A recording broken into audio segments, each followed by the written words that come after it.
आप देख रहे हैं टिप्स सिविल सर्विसेज और मैं हूं श्रीकांत त्रिपाठी। आज हम चर्चा करने जा रहे हैं पिछले एक सप्ताह में जो महत्वपूर्ण विषय चर्चा में थे उनकी संक्षिप्त जानकारी हम आपसे शेयर करेंगे।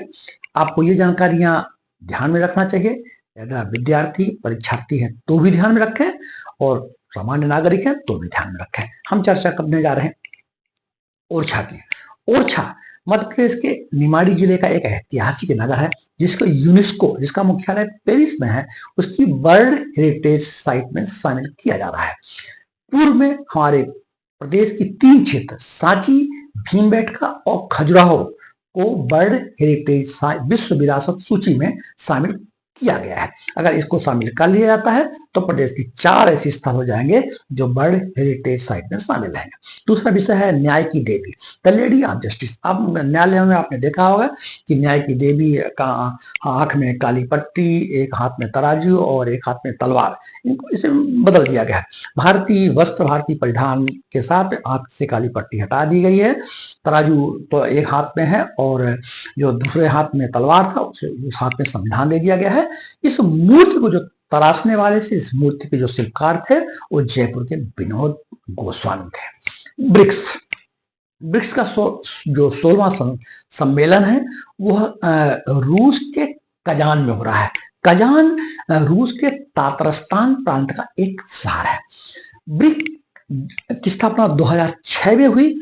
उस समय इसमें 4 राष्ट्र सदस्य थे। ब्री से ब्राजील, आर से रसिया, आई से इंडिया और सी से चाइना।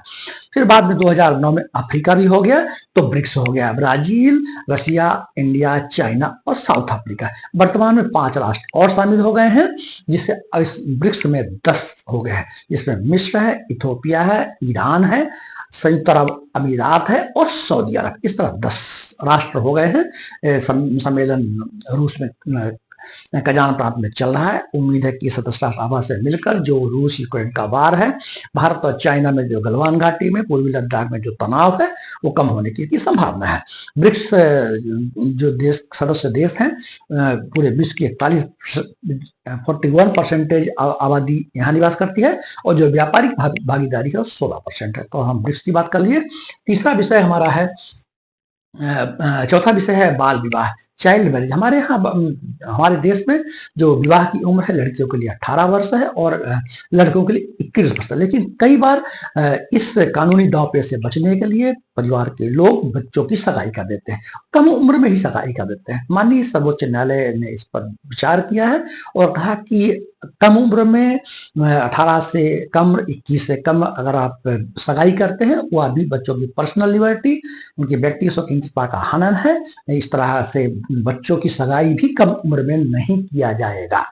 हमारे देश में सबसे पहले बाल विवाह को रोकने के लिए शारदा एक्ट 1929 में आया, फिर 2006 में बाल विवाह निषेध कानून आया, 2012 में पॉक्सो एक्ट आया और 2021 में बाल विवाह निषेध संशोधन अधिनियम आया। इस तरह बाल विवाह को रोकने के लिए बहुत सारे कानून हमारे देश में बने हुए हैं।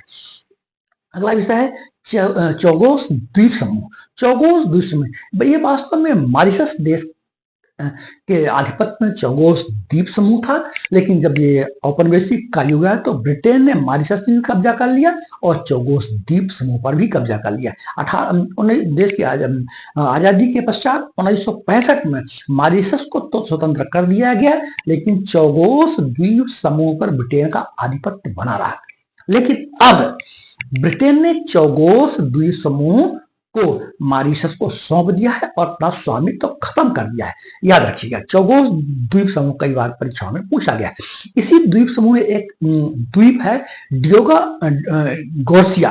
ये वास्तव में हिंद महासागर में है। डियोगो गोर्सिया जो द्वीप है चौगोस द्वीप समूह का ही एक द्वीप है।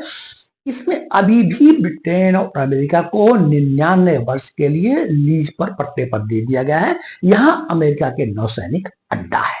तो चौगोस द्वीप समूह अब मॉरिशस को सौंप दिया गया है, लेकिन डियोगो गोर्सिया जो द्वीप है वो अमेरिका और ब्रिटेन के पास आज भी है। याद रखिएगा।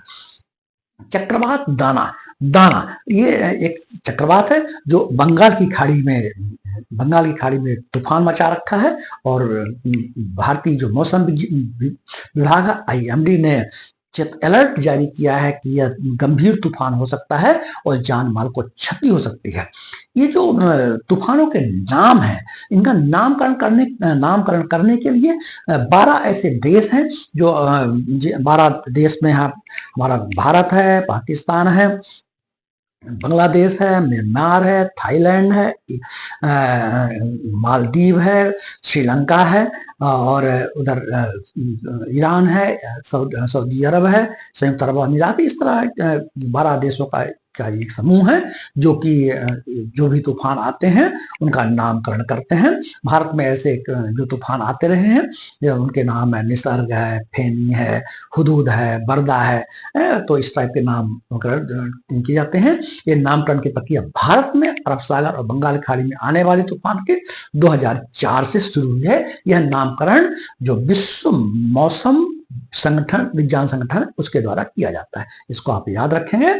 तो आज इतना ही। इस तरह जो हमारी जो करंट अफेयर्स के विषय होते हैं, छोटे छोटे पॉइंट्स अगर हम याद रखते हैं तो हर वक्त आप अपडेट रखेंगे। इन टिप्स को अपने दिमाग में रखें। इतना ही दिमाग में अगर हम रख लेते हैं तो हमारे जो वन डे एग्जाम्स होते हैं और बहुत सारी हम परीक्षाएं देते हैं वो उसमें निश्चित रूप से सफलता मिलती है। यह मेरा अनुभव है, यह मेरा विश्वास है। Thank you.